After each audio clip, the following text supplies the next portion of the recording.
Thank you. Thank you so much for being in France's High Court in such a crucial moment. We are often asked, a lot of people ask us the question, why do you defend Julian? Sometimes there is a sort of confusion in the general public, even sometimes in newsrooms. So there is a need for a quick clarification. We do defend Julian Assange because he's prosecuted for his contribution to journalism. And his extradition would clearly have long-standing and severe implications regarding press freedom all over the world, in this country, in the US, and beyond. And that's why there is only one legitimate option now, which is that the case is closed and that Julian is immediately released. And I take the opportunity to call on the journalists everywhere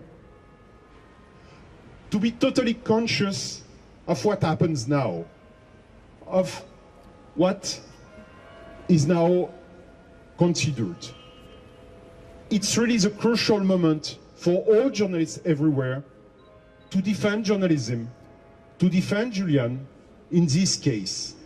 So really, act now, act before it's too late. Just a few words in French. Pourquoi nous sommes là? La question nous est souvent posée. Pourquoi Reporters sans frontières défend Julian Assange? La réponse est extrêmement simple.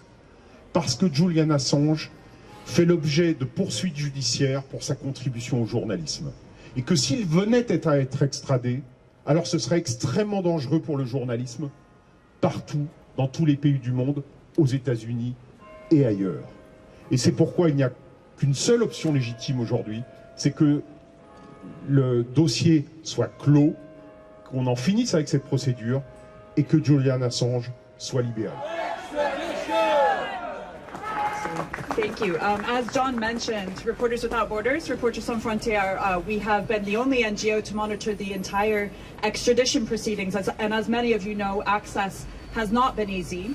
This morning, we quite literally fought our way back into court. We got into the public gallery, and we will keep doing this. The court should accredit us properly to do our jobs, but we will keep accessing court however we can.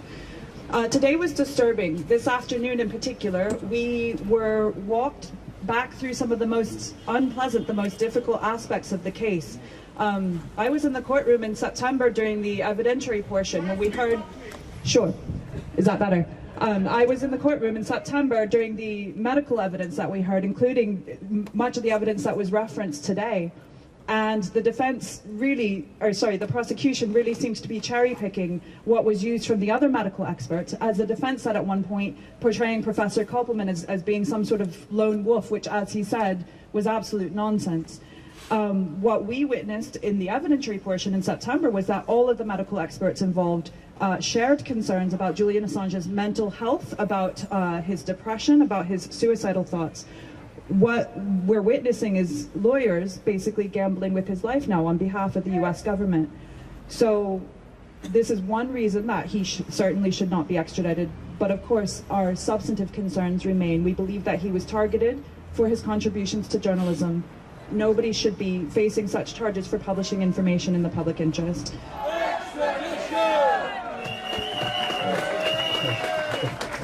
Hello, everybody. The circumstances that we greet each other are good, but it's good to see you all here. Thank you very much for coming. It's through your support that the powers that be move in the direction of justice. On assurances, well, we can take the American assurances about WMDs in Iraq as a foundation for accepting any assurances from the United States. Second part of the prosecution's diatribe this afternoon was that Julian's still alive, so that the diagnosis of Professor Koppelman is wrong. So it's another bitterness that we must confront. But seriously, the great contribution of the English-speaking people was to erect a shield of law between the people and the state, or the people and the sovereign, at Magna Carta, 800 years ago, 1200. This shield, which protects us, is crushed under an avalanche of misdeeds in the case of Julian Assange and his persecution and prosecution. And re-erecting that shield is what you, in supporting Julian Assange, do. You re-erect the shield and protect yourself, and also bring justice to Julian. Come tomorrow, shout a bit, thank you.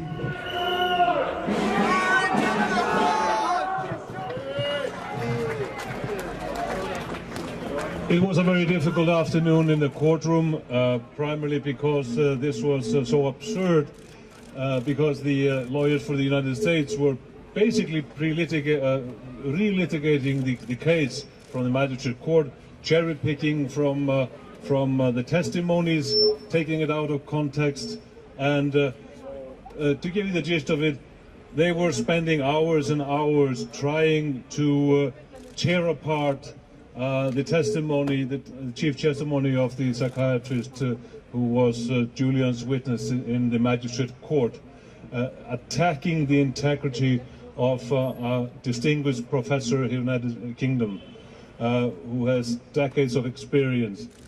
It was depressing. It was depressing to hear constant references to the fact that Julian would not be a suicide risk because he would be able to resist the urge to commit a suicide.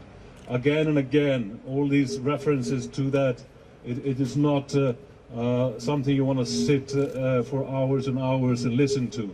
And what is depressing was the fact that they were actually using Stella and the children as an argument that he would not commit suicide, because they said, well, the theory is if you have a family network, you will not commit suicide.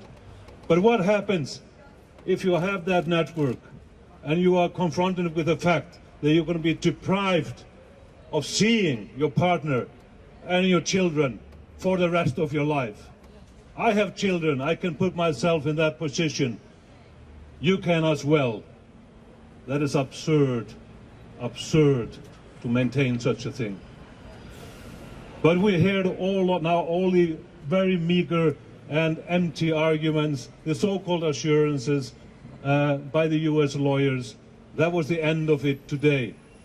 Tomorrow we will hear the testimony that will matter from Julian's lawyers, all the arguments that actually are so overwhelming, overriding, that it's impossible for the judges in this court to do anything but uphold the decision of Judge Baritzer in the magistrate court. All the illegality, the CIA plans to kidnap or kill Julian Assange, the key witness in the indictment that has recanted the testimony, that this legal case has no leg to stand on.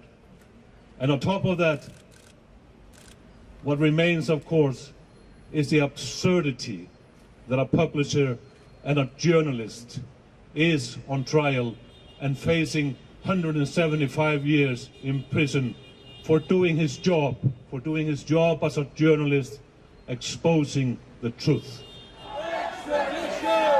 It's very quick.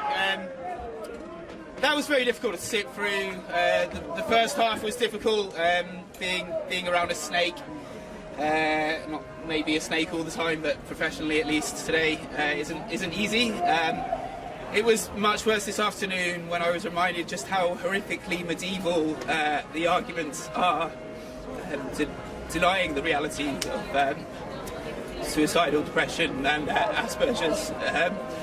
saying that you cannot be depressed if you ask for oranges, or you go to a library, or you watch television. That if you're autistic, there's no way that you can make eye contact or maintain relationships.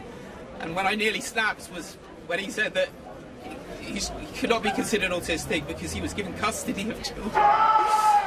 Custody of children. So, not only under their logic should I be in America or dead, but I should not have children, and I should not be allowed to look any of you in the eyes or maintain relationships with you. And I held my peace until the very end, and what injured me almost as much was the treatment of Professor Koppelman, who I know to be a man of conscience, not because he was remiss in his evidence to the court, which was detailed and in-depth and on the basis of incredible expertise and consideration, but because he, like Julian, like some might say about me, he committed an act of conscience, and first, before his duty to the court, respected his most solemn obligations under an oath that he took before he became a person giving evidence to this court, under an oath that was written before this court existed, before England existed. And so I won't be allowed back in tomorrow because I recited a few lines from that Hippocratic oath where it says, after a few names of some gods to bear witness and a few other remarks, that I will not do, I'm paraphrasing now, but I will not do anything that causes harm, and I will not violate the confidence of people in my care. And that's what Mr. Koppelman did. And even the judge, in her decision, made it clear that this did not violate his obligation to this court, that this does not compromise his evidence. And so to see his character assassinated in this way, it was pretty low. And so I had to say something, and no one will have to deal with me in there tomorrow. So instead, out here, we'll be having a 5-hour briefing based on classified top secret material I've got kicking around.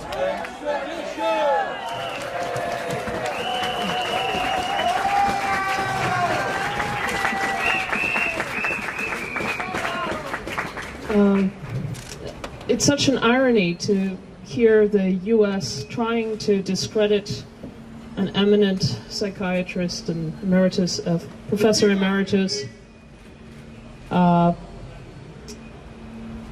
who is given a detailed assessment, and a judge who was able to contrast his assessment with other doctors. And in fact, all the doctors, all the experts in this case, concluded that Julian was suffering from a depressive disorder and that he had traits of autism. It was just a discrepancy on the matter of degree. And what the US lawyers were trying to do today was to suggest that there was a complete discrepancy and mislead the court as to what the conclusions were. But the irony is that the US's witness, their star witness, has now recanted his testimony and is in prison. He's a convicted fraudster, diagnosed psychopath. Just contrast these two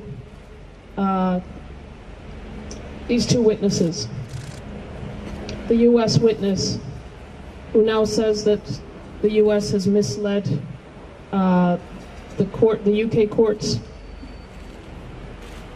so much so that the judges, the district court judge's decision contains multiple assertions that have now been recanted. And the expert the US was trying to discredit today, who has a history and a whole career behind him concerning his integrity and his emeritus position in the psychiatric field. Tomorrow is what this case is really about. We're going to hit back at all the misleading claims that have been put to the court today. And the US conspiracy to murder Julian will be discussed in court tomorrow. And so all this is just a distraction from what the real case is, which is the political persecution of a man who was doing his job, exposing the crimes of the country that is now trying to extradite him, and that is abusing the law in order to prolong his arbitrary imprisonment and suffering, and impose his prolong his suffering indefinitely. And this has to stop. Someone has to stop this. Someone has to act and show that this is unacceptable. This cannot go on, because they can continue to abuse the law endlessly until someone says enough is enough. This court has to say that the court should not be abused, so that foreign governments can take political prosecutions against journalists who publish things they don't like. So I hope everyone will come back tomorrow. Thank you. Stay strong, Stella! Well, first they are getting Julian, then they will get you, me, everyone. This is a clear struggle for freedom of the press and for the right of citizens to know that which governments are doing behind their backs, supposedly on their behalf.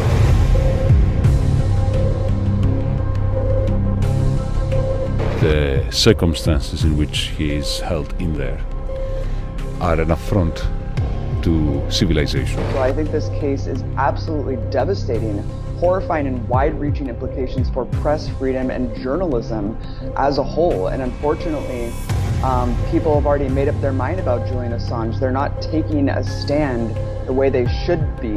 He is being punished, as is Julian Assange and Edward Snowden, for releasing the truth. Every single human right of Julian's has been arbitrarily broken.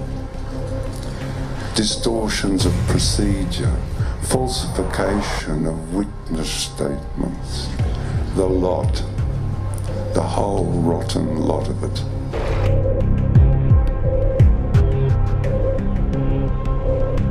He's on death row. He will be on death row if he is extradited.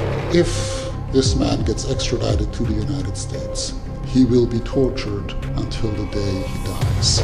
It may now be Julian, and it may now be Glenn Greenwald, but who will be next? Julian is a publisher. Julian is also a son. He's a friend. He's my fiancé. And a father. Julian needs his freedom. And our democracy needs a free press. Yes, it is about Julian Assange, but it is much more also about all of you and your children and your families. And 20 years from now, will you still be able to know the truth about what your government is doing? Or when it has become a crime to inform you about what your government is doing with your tax money to other people that have not done anything wrong in their lives?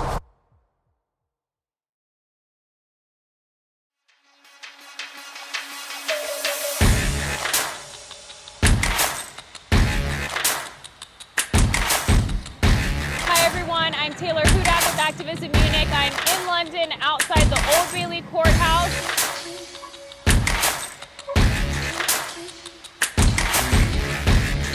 Hi everyone, I'm Taylor Hudak and I'm outside London's Belmarsh Prison. We are all Julian Assange. How would you know about all the crimes committed in our names if there weren't the billions of leaks published by Wikileaks? If wars can be started by lies, Peace can be started by truth. We're going to lock people away facing 200 years in prison for exposing war crimes. What kind of country, what kind of world are we going to live in? So we have to stand up and collectively say no more. If you're an activist of any kind, right, left, center, an animal rights activist, an environmental activist, a socialist activist, any kind of an activist against global institutions, and you're not capable of setting aside whatever emotional feelings you have for Julian Assange to defend basic press freedom and stand opposed to the efforts of the Trump government and Boris Johnson's Tory government to criminalize the activities of Julian Assange and Wikileaks and publishing information in the public interest, you are going to create a world for yourself in which the precedents you're now acquiescing to or cheering out of some misplaced hatred for Julian Assange are going to be used against you.